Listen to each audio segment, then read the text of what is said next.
Hello, everybody. Dave Neal here, stand-up comic and host of Bachelor in Paradise, a guy's review. New episodes premiere tonight. I'll be doing a 4 p.m. West Coast live stream. So if you're on the East Coast, you can watch that 1 hour before leading up to Bachelor in Paradise. And then I'll have an after episode live stream after the West Coast edition. And plenty of recaps and other content coming your way this week. Now, right now, I've got a ton of housekeeping to do. Lots of little things happened over the weekend, none that deserve their own video, but we're going to plow through them today. Do me a favor, put that finger on top of your like button, hit it an odd number of times, and subscribe to this video if you haven't already. And if you guys really want, go to patreon.com/Dave Neal and check out some behind-the-scenes live streaming I did over the weekend if you need some of that content. Now, let's get into it. In this video, I'm going to share for you guys a clip that has Brennan on Bachelor in Paradise finding some love. A clip they just released of him doing a little kissing and hand-holding. We'll get into that. Then Noah and Abigail, a short... By the way, they've shared so many clips, I don't feel like there's going to be any new footage, but I'm sure they're saving the best for later. Katie and Blake did a photo shoot, Blake specifically over the weekend. I'll share some of those photos.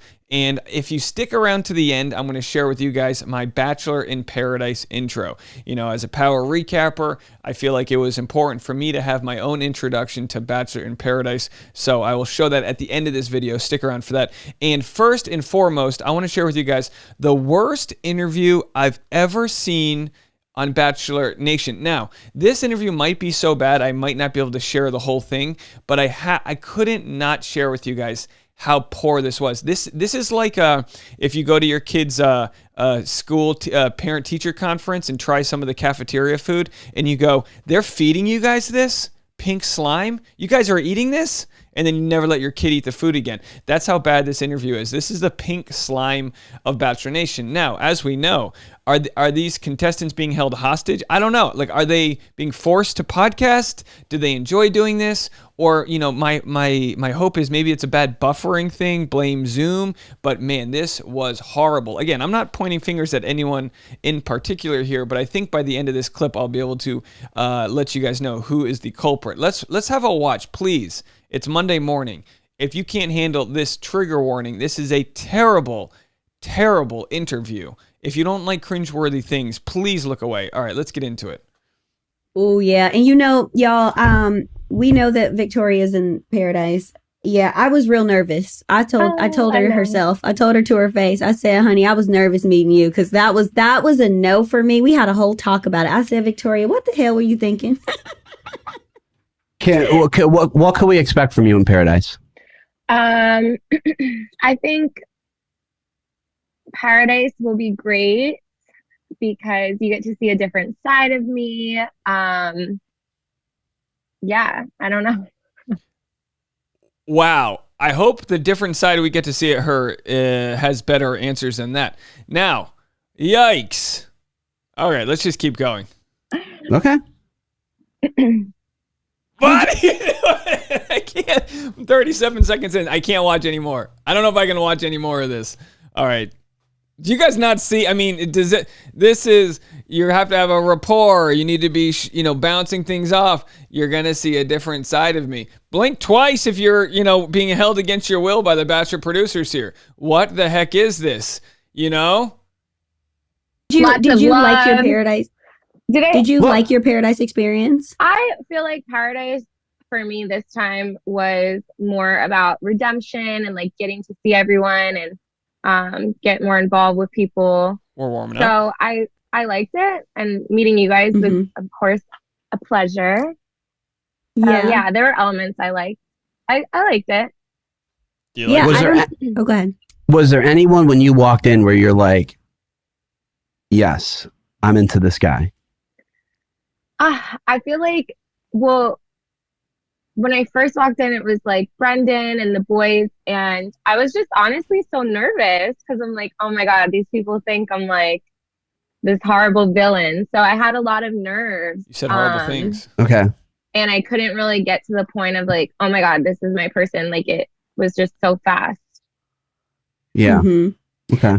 I will say that I know you felt that coming in, but the girls from your season, shout out to the girls from your season that were there when you arrived. They really did have your back. They really did say, like, she's really not what you think. Like, she's really funny. She's really great. And I got to know that personally. Joe got to know that personally. We had so much Joe fun. is a Joe. By the way, it's almost like it's like if you've got an uncle that says a bunch of racist things on Facebook and you have to go, look, he's a good guy. It's like, yeah, no. I'm sure your uncle is a fantastic guy at parties, but he said X, Y, and Z. It's like, Victoria, I'm sure you're a good person. I truly believe that.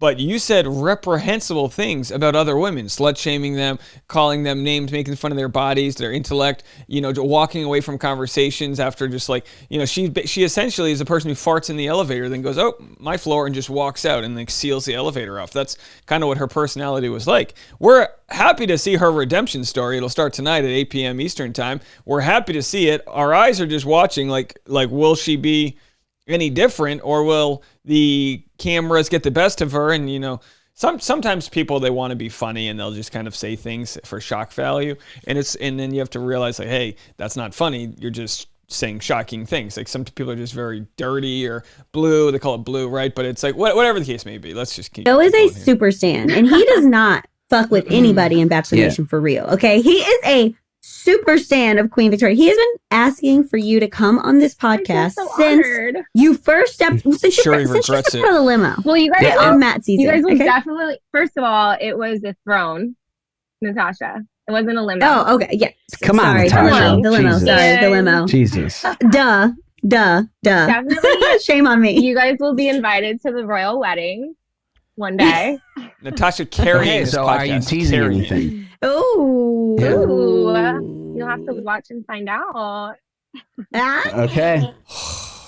We love that. We love to hear that. We love it. We love to hear it. Victoria, classic stuff. Pink slime, folks. Really quick, I want to touch on, you just did a pageant. Yes. Right? Yes. Here we go. And you are part of the pageant world. Like you said, Joe said, what do you do? You got a lot of things going on. She's Miss Publix 2021. Tell us how you feel about the pageant world, and she really there's a lot of your thoughts on just like Bachelor and pageant people coming on. Yeah, so I guess I hadn't won a state title, so it was a little bit backwards, like going into the pageant after doing Bachelor. A lot of the girls do it. First they win. I hadn't won a state title. To be honest, I placed third on my cul-de-sac. Continue. And then they go, but you know what? Mm-hmm. It's just, they're both worlds where there's driven people. There's people that are wanting opportunities, whether it's finding love or bettering themselves. And for me, I've always liked the pageant because I competed in Florida, then California. I miss Cesar Chavez Boulevard. I'm not hating on contest. I know some people in my audience have done pageants, and I'm not hating on pageants.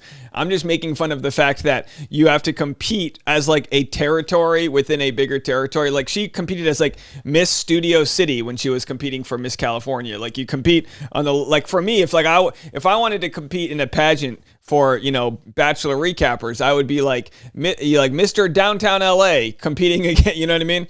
Yeah, I don't know.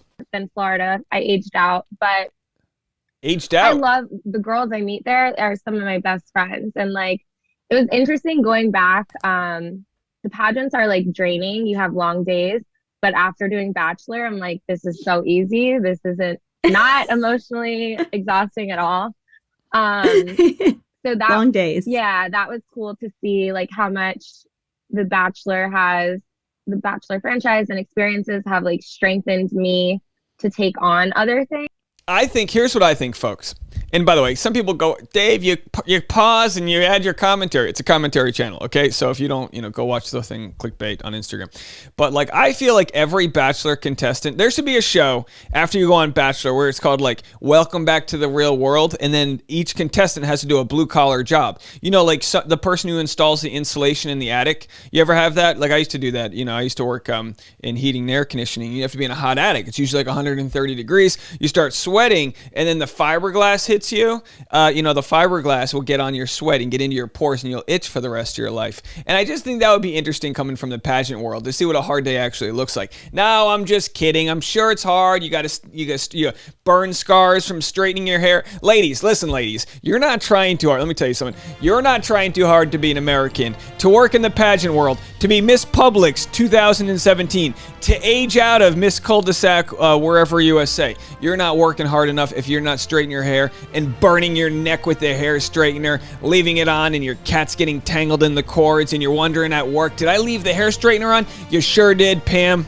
You sure did. But you're going to have a large electric bill because your whole bathroom's full of appliances all connected into one long power strip called hope. And guess what? That's the America I want to live in. An electrical fire that starts because you think it's a good idea to do curls and straighteners at the same time. You straighten, you curl, you perm, you put in pre-shampoo conditioner, you put in post-conditioner shampoo. You're doing it all, ladies. You're fighting for the right to look good. So what if you age out at 24 and you get put out to the pasture? That's okay with me because from the ripe old ages of 21, 22, and 23, you competed in a pageant. You might have gotten Miss Delaware, in the statewide competition, and that is who you are. You'll forever have that tiara and sash in my book, and then one day you can go on Bachelor in Paradise and maybe make out under a palapa, and that's the world we live in today, the post-capitalistic society where you need to get an Instagram check mark to make a living. All right, folks, hit the like button, subscribe, share. Let's see if there's anything else here. Yeah.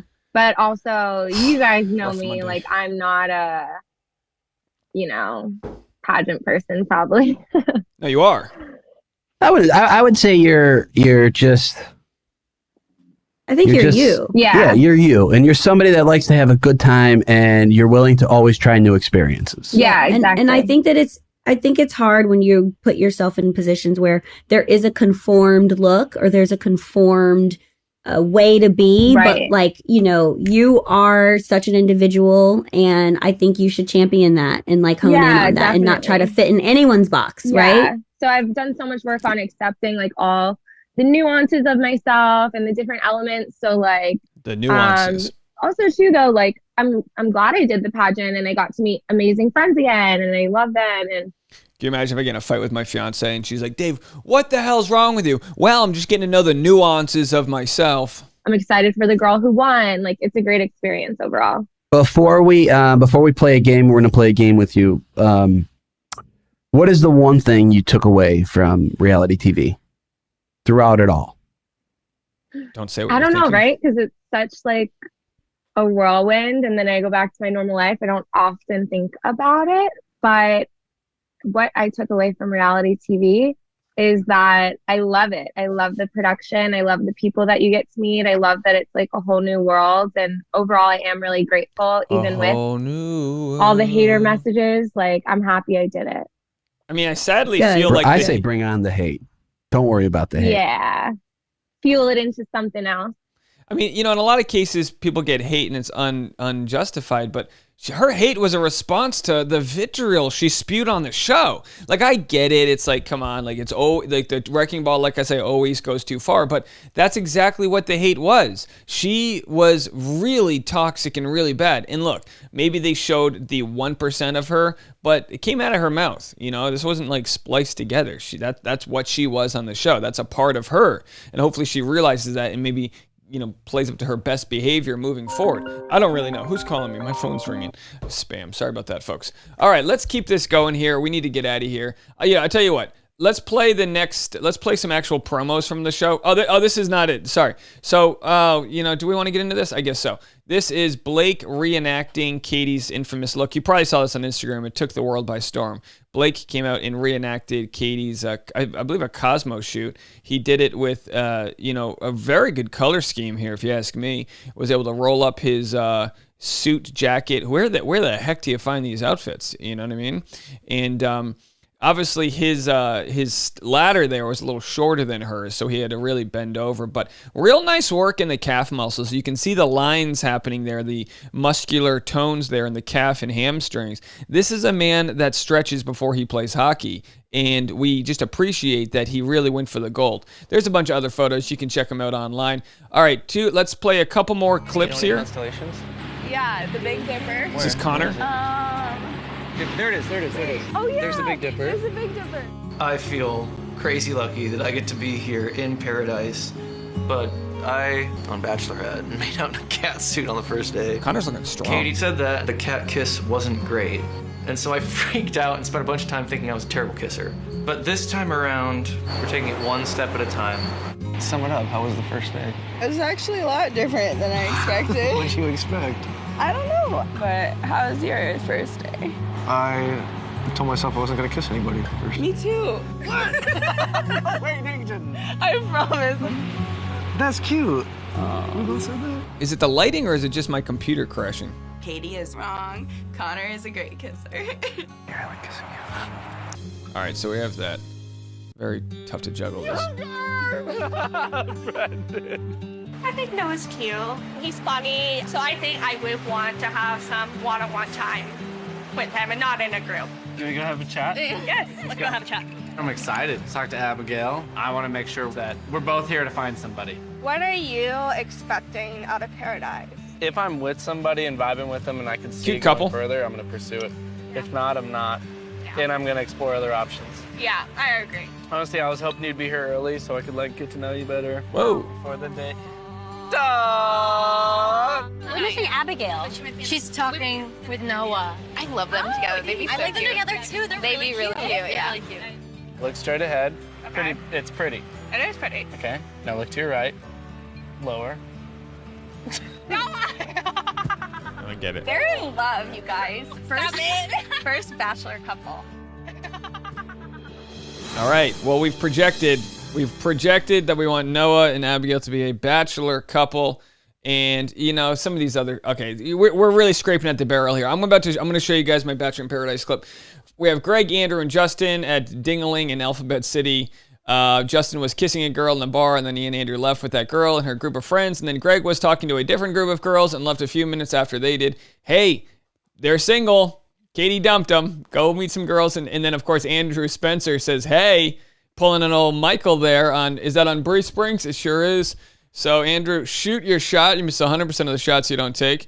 Blake and Greg are now following each other. Good to see that they've made up. All is right in the world. And that is that as far as the happenings of Bachelor Nation. So, all right, are you guys ready to get into this? I'm going to play for you guys my very quick scene of me with my Bachelor in Paradise recap. This will take us out today. 4 p.m. live stream. Plenty of other content going on. You can go check out all that.